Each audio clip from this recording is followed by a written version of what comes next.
Guys आज मैं आपको फ्री फायर के वो पुराने दिन याद दिलाऊंगा जो फ्री फायर के ओल्ड प्लेयर बहुत ही ज्यादा मिस करते होंगे और वो अभी भी चाहते होंगे कि काश वो पुराने दिन फिर से वापस आ जाते, तो मैं फ्री फायर के वही पुराने दुनिया में फिर से चला जाता जहाँ मैंने सबसे पहले कदम रखा। और आज के इस वीडियो में फ्री फायर के जितने भी पुराने प्लेयर हैं वो बहुत ही ज्यादा इमोशनल होने वाले हैं, क्योंकि आज के इस वीडियो में मैं जो भी चीजें बताऊंगा वो पुराने फ्री फायर के प्लेयरों के साथ दिल से जुड़ा होगा, जब उन्होंने फ्री फायर को पहली बार खेलना सीखा था और उसके बारे में जाना। और जितने भी फ्री फायर के नए प्लेयर है उसको ये जानने का मौका मिल जाएगा कि फ्री फायर में ऐसे भी दिन कभी हुआ करते थे। तो बिना किसी देरी का आज के वीडियो स्टार्ट करते हैं और आपको फ्री फायर के 17 सबसे ओल्डेस्ट मेमोरी के बारे में बताते हैं जो हर फ्री फायर के पुराने प्लेयर के दिलों से जुड़ा हुआ है।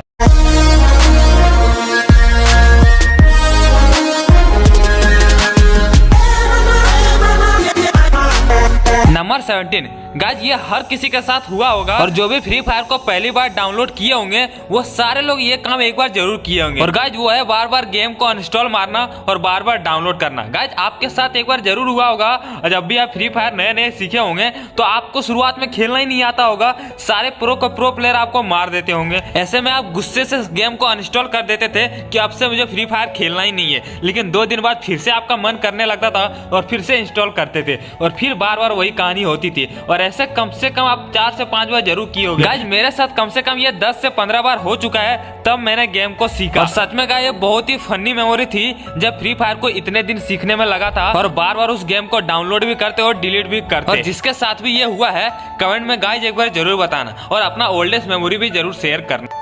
नंबर 16 गाइस, जब आप फ्री फायर में पहली बार गेम स्टार्ट किए होगे तो आपको कुछ इस तरह से साउंड सुनाई दिया होगा जो आपके दिल के काफी करीब होगा और जब भी वो सॉन्ग आप सुनते होगे पुराने दिन आपको जरूर याद आने लगेगा।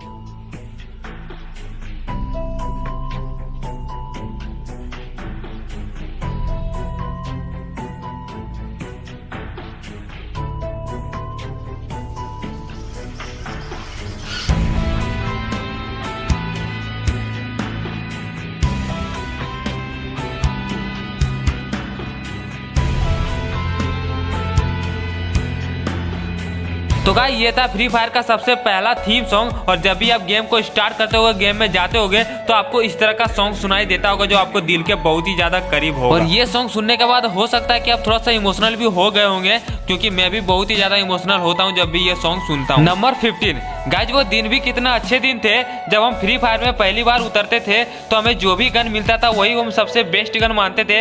हमें गन की कोई भी समझ नहीं होती थी, ना ही हमें पता होता था कि इसमें कौन सा अटैचमेंट लगाना है और इसका क्या काम है। जो भी चीजें मिलती थी हम उसे उठा लेते थे और बंदे को मारते थे। ना हमें ग्लूवॉल का टेंशन होता था, ना हमें ग्रेनेड का टेंशन होता था और ना ही किसी और चीज का।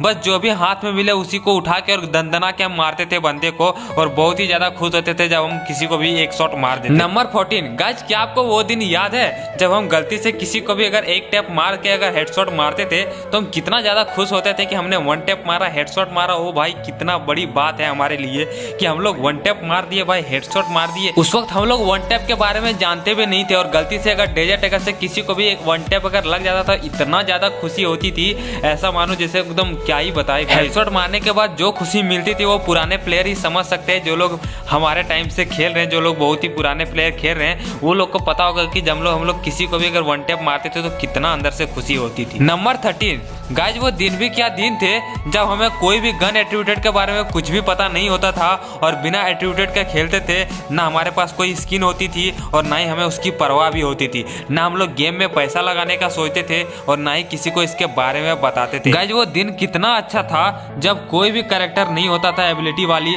ना डीजे आलोक होता था, ना क्रोनो होता था, ना के होता था और बिना कैरेक्टर के हम लोग इतना अच्छा खेलते थे और गेम को एंजॉय भी करते थे। बट गाइस अभी के समय में इतना कुछ बदल गया है कि जब तक आप कैरेक्टर लेके नहीं खेलोगे, गन स्किन लेके नहीं खेलोगे तो आप फ्री फायर में सर्वाइव ही नहीं कर पाओगे। नंबर 12 गाइस, वो दिन कितने अच्छे थे जब फ्री फायर में कोई भी भेदभाव नहीं होता था, ना ही किसी से कोई जलता था और ना ही किसी से कोई दुश्मनी मोल लेता था। ना हमारे पास चिढ़ाने के लिए कोई भी लोल इमोट रहता था, ना सामने वाले बंदे के पास कोई ऐसा इमोट रहता था जो हमें चिढ़ाए। और गाइस वो समय कितना अच्छा था और वो फ्री फायर का ग्राफिक्स कितनी अच्छी थी उसी वक्त का, जब ऐसा लगता था कि हमें कोई एक शुद्ध पर्यावरण में खेल रहे हैं गेम। बट अभी के समय में काफी बदल गया है, अभी हर चीज तुमको बेकार सा लगने लगता है। हमारे समय वही ग्राफिक्स सबसे बेस्ट बेस्ट ग्राफिक था।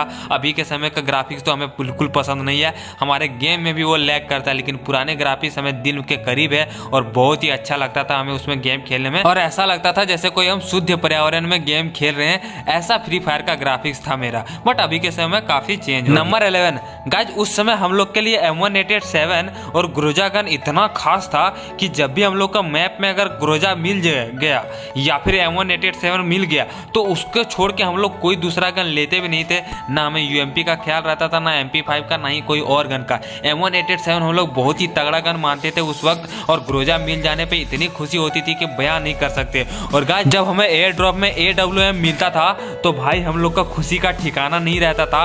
हम लोग उस समय का सबसे पावरफुल गन उसी को गन को मानते थे, M187 और ग्रोजा के बाद, और हम लोग बहुत ही ज़्यादा बेसब्री से इंतजार करते थे और एयर ड्रॉप के पास जाते थे कि AWM मिलेगा, क्योंकि उसमें एटेक्स था, बहुत दूर तक जूम होता था, तो बहुत ही अच्छा लगता था हमें खेलने में, और उसमें 1-2 गोली में मर भी जाता था। तो हम लोग आपस में चर्चा करते थे कि भाई एक ऐसा गन है जो 2 गोली में ही मर जाता था। तो इतना खास दिन था वो हमारा, इतना अच्छा मेमोरी हुआ करता था। नंबर 10 गाइस, क्या आपको याद है कि जब हम लोग नए नए फ्री फायर में उतरे थे और जब हम लोग पहला बूया किए थे, भाई कितना ज़्यादा खुश होते थे। हम लोग व्हाट्सएप पे स्टेटस लगाते थे कि भाई हम लोग बूया कर लिए, और उस समय जो खुशी होती थी, आज के समय अगर मास्टर या ग्रैंड मास्टर पहुंच जाए उतना खुशी नहीं होती है जितना हम लोग उस समय एक बूया करने में लगती थी। चाहे वो क्लैश स्क्वाड हो या फिर रैंक हो या फिर बरमुडा हो, हम लोग कोई समय एक बूया अगर कर लेते थे तो भाई अपने आप को बहुत ही ज़्यादा प्रो समझते थे और बहुत ही ज़्यादा खुश होता था कि आज हम लोग बूया कर लिए गाइस। इतना अच्छा दिन हुआ करता था और इतनी अच्छी चीजें हुई करती थी पहले के समय। नंबर 9 गाइस, क्या आपको याद है कि जब हम लोग कोई सा भी अगर रेयर बंडल देखते थे तो हमें कोई भी परवाह नहीं होती थी कि कौन सा रेयर है या फिर कैसा है, हमें किसी चीज का परवाह नहीं होती थी। हम लोग सारे बंडल को एक समान समझते थे और एक ही जैसा समझते थे, क्योंकि हम लोग को बंडल में कुछ लगता ही नहीं था। चाहे हमारे पास क्रिमिनल आ जाए, सगुरा आ जाए, बट हम लोग को कुछ भी नहीं लगता था कि भाई बंडल है कोई सा भी नहीं है। लेकिन कुछ यूट्यूबरों के कारण हमें हर चीज अब रेयर मानना पड़ता है, और वो चीज इतनी पुरानी थी कि जब हमें जानकारी मिली तो हम लोग भी उसे रेयर मानने लगे और उस बंडल को काफी इज्जत भी देने लगे। नंबर 8 गाइस, वो दिन कितने अच्छे थे जब हम लोग स्कल मास्क को सबसे प्रो बंदा मानते थे। जो भी बंदा स्कल मास्क को पहनता था तो हम लोग उसे सबसे ज्यादा प्रो मानते थे।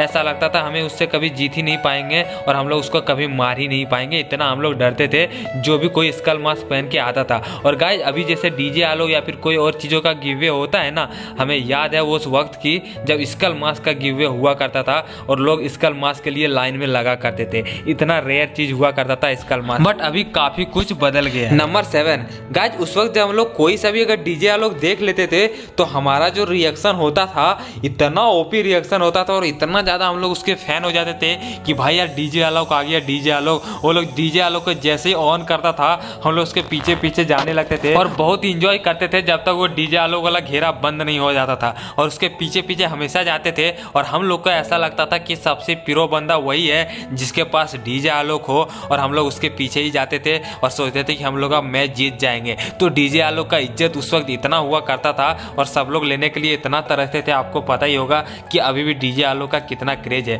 लेकिन उस वक्त गाइस हम लोग सबसे ज्यादा प्रो मानते थे और डीजे आलोक को देखने के बाद हम लोग का जो रिएक्शन होता था वो काफी ओपी होता था। अभी तो कुछ भी नहीं होता है गाइस। तो इतने अच्छे मेमोरी हुआ करते थे हमारे पहले के समय में। नंबर 6 गाइस, क्या आपको याद है कि जब हम लोग फैक्ट्री फाइट के लिए एक साथ उतरते थे तो कितना मजा लगता था। हम लोग के पास कला कैरेक्टर नहीं होता था, फिर भी हम लोग फिस्ट फाइट करते थे, क्योंकि हम लोग का कैरेक्टर को कुछ समझ ही नहीं होती थी कि कला कैरेक्टर में क्या होता है और दूसरे कैरेक्टर में क्या होता है। बस हम लोग मुक्के से लड़ना पसंद करते थे और इसी कारण हम लोग फैक्ट्री में उतर जाते थे और बहुत ही मजा लगता था। आप भी उस वक्त जरूर एक ना एक बार फैक्ट्री में गए होंगे और बिना कला का फाइट किए होंगे। नंबर 5 गाइस, क्या आपको याद है कि जब हम लोग पहली बार फ्री फायर में खेलते थे और किसी बंदे को क्या हम लोग बॉट को मारते थे और इतनी खुशी होती थी बॉट को मारने के बाद, हम लोग को रॉक स्टार वाली फीलिंग आती थी कि भाई हमने मार दिया बॉट को। और आपको पता है कि जब हम लोग नए नए गेम खेलते थे या फिर जब भी नए नए गेम को स्टार्ट करते थे हम लोग को बॉट ही मिलता था, क्योंकि हम लोग का लेवल बहुत कम होता था और उस लेवल में बॉट ही आता है। और उसको मारने के बाद जो फीलिंग आती थी, अभी के समय रॉक स्टार को भी मार दे तो वो फीलिंग नहीं आएगी गाइस। इतनी अच्छी मेमोरी थी हमारी उस पुराने फ्री फायर। नंबर 4 गाइस, क्या आपको याद है कि जब हम लोग का पास कोई सा भी अगर इवेंट आता था उसमें हमें फ्री में कुछ भी चीजें मिल जाती थी, कोई सा भी बंडल अगर मिल जाता था तो कितना ज्यादा हम लोग खुश होते थे। और गाइस हम लोग वेपन रॉयल वाउचर और फिर गोल्ड रॉयल में जो भी हमें बंडल मिल जाता था ना, इतना खुशी होती थी दिल से कि ओ भाई मुझे परमानेंट निकल गई गन की स्किन, परमानेंट निकल गई बंडल, एक दो स्पिन में हम लोग को निकल जाता था, एकदम बहुत ही ज्यादा खुश हो जाते थे। और उस समय हम लोग को पता भी नहीं होता था कि लक इतना में मिलता है, इतना अगर 100 लक हो तभी हम लोग को ये परमानेंट मिलता है। लेकिन हम लोग को जो मिल जाता था उसी में जो खुशी होती थी, अभी के समय हम लोग को रेयर आइटम भी मिले तो उतना खुशी नहीं होती है ना। नंबर 3 गाइस, क्या आपको याद है कि जब हम लोग फ्री फायर में क्लैश स्क्वाड में सबसे पहले हीरोइक पहुंचते थे तो कितना अंदर से खुशी होता था। और रैंक में तो हम लोग कभी भी हीरोइक के बारे में सोचते भी नहीं थे, क्योंकि गाइस बहुत मुश्किल से हम लोग क्लैश स्क्वाड में ही हीरोइक पहुंचते थे बहुत दिनों के बाद। और रैंक में हीरोइक पहुंचना मतलब अभी के समय में ग्रैंड मास्टर पहुंचना इतना टफ था। उस समय अगर हम लोग रैंक में डायमंड पहुंच जाते थे तो वही हमारे लिए काफी होता था। और हम लोग क्लैश स्क्वाड में हीरोइक पहुंचते थे, इतना खुशी लगता था कि गाइस क्या बताएं। और आज के समय में आप रैंक में आराम से हीरोइक पहुंच सकते हो, क्योंकि जब से रिवाइव सिस्टम आया है तब से स्क्वाड में कोई ना कोई एक लास्ट तक बच ही जाता है और हर बार रैंक प्लस हो ही जाता है। तो अब मैक्सिमम लोगों को हीरोइक पे देखोगे। लेकिन पहले के समय गाइस अगर कोई हीरोइक वाला बंदा आ जाता था तो हमारा रिएक्शन देखने लायक होता था। नंबर 2 गाइस, अभी आप किसी के भी साथ अगर गेम खेलो, कोई भी नए फ्रेंड आ जाए, कितने भी लेवल का हो जाए, लेकिन आपको उस तरह का मजा नहीं आएगा जब आप लोग फ्री फायर में सबसे पुराने दोस्त के साथ खेले होगे, जो लोग आपको गेम सिखाए होगे, उसके साथ खेलने में जितना मजा आता होगा गाइस, अभी के समय में आप किसी के साथ खेल लो उतना मजा नहीं आता है। और सच में मैं भी जब भी खेलता हूं तो मुझे भी मजा नहीं आता है। जब मेरे पुराने दोस्त आते तो मुझे खेलने में बहुत मजा आते हैं। और मेरे पुराने दोस्त और मेरे पुराने भाई जिन्होंने मुझे फ्री फायर खेलना सिखाया, वो जब भी अभी ऑनलाइन होते हैं मैं उसके साथ जरूर खेलता हूं। और उन्हीं में से एक है सबसे पहले जिन्होंने मुझे गेम सिखाया था, वो था रवि नाम का, फिर राहुल, फिर नीरज वाईटी और फिर राधे। ठीक है, ये 4 बंदा अभी भी हमारे गिल्ड में है और ये लोग जब भी गेम में ऑनलाइन आता मैं हमेशा खेलता हूँ इन लोगों के साथ, क्योंकि बहुत मजा आता है। बाकी नए प्लेयर के साथ खेलने में बिल्कुल भी मजा नहीं आता है और आपके साथ भी ये जरूर होता होगा गाइज। ठीक है, नंबर 1 गाइज, आप लोग को गेम खेलने में बहुत ही ज्यादा कम समय लगा होगा और जल्दी से जल्दी सीख गए होंगे। लेकिन ये चीज मैं आपको गारंटी के साथ कह सकता हूँ कि ग्लोअल लगाने में आपको बहुत ही ज्यादा टाइम लगा होगा। और हम लोग भी जब गेम खेलते तो सब कुछ हो जाता था, बट हम लोग से ग्लोअल ही नहीं लगता था स्पीडली। कस्टम जब से आया तब से गाइज ग्लोअल लगाना सीखे हैं। उससे पहले हम लोग को जितना भी ग्लोअल मिलता था या तो फेंक देते थे या तो दोस्तों को दे देते थे, क्योंकि कोई फायदा ही नहीं होता था, हम लोग ग्लोअल लगा ही नहीं पाते थे, है ना गाइज। आपके साथ भी जरूर हुआ होगा, क्योंकि गाइज कस्टम आते ही हम लोग कस्टम में अनलिमिटेड जब ग्लोअल मिलना शुरू हुआ और तभी से हम लोग अच्छा से ग्लोअल लगाना सीखे। उससे पहले हम लोग को ग्लोअल लगाना बिल्कुल भी नहीं आता था। और ये एक सच में काफ़ी ओल्डेस्ट मेमोरी और सबसे यूनिक मेमोरी था कि हम लोग को सबसे ज़्यादा गेम में दिक्कत होती थी ग्लोअल लगाने में, और वही सीखने में हम लोग का सबसे ज़्यादा टाइम लगा। और गाइज मेरा सबसे फेवरेट लैंडिंग था कटुलिस्टो और सीपीआर पुराने समय में। आप अपना जगह बताएं जहाँ पे आप सबसे ज़्यादा लैंडिंग करते थे पुराने फ्री फायर में। गाइज आपको सबसे ज़्यादा ओल्डेस्ट मेमोरी कौन सा पसंद है कमेंट में जरूर बताना, और अपना भी सबसे फेवरेट जगह जरूर कमेंट में बताना, ओल्डेस्ट मेमोरी जरूर मुझे शेयर करना। ठीक है, यहाँ तक आपने वीडियो देखी इसका मतलब आपको वीडियो बहुत ही ज्यादा पसंद आया है, इसलिए इस वीडियो को लाइक और सब्सक्राइब कर देना। और अगर आपका इसका पार्ट 2 चाहिए तो वो भी कमेंट में जरूर बताना, मैं जल्द ही कोशिश करूंगा पार्ट 2 लाने का। ठीक है गाइज, अपना ओल्डेस्ट मेमोरी जरूर शेयर करना और लाइक शेयर सब्सक्राइब कर दो। ठीक है गाइज, मिलते हैं नेक्स्ट एक बहुत ही धमाकेदार वीडियो के साथ, तब तक के लिए जय हिंद।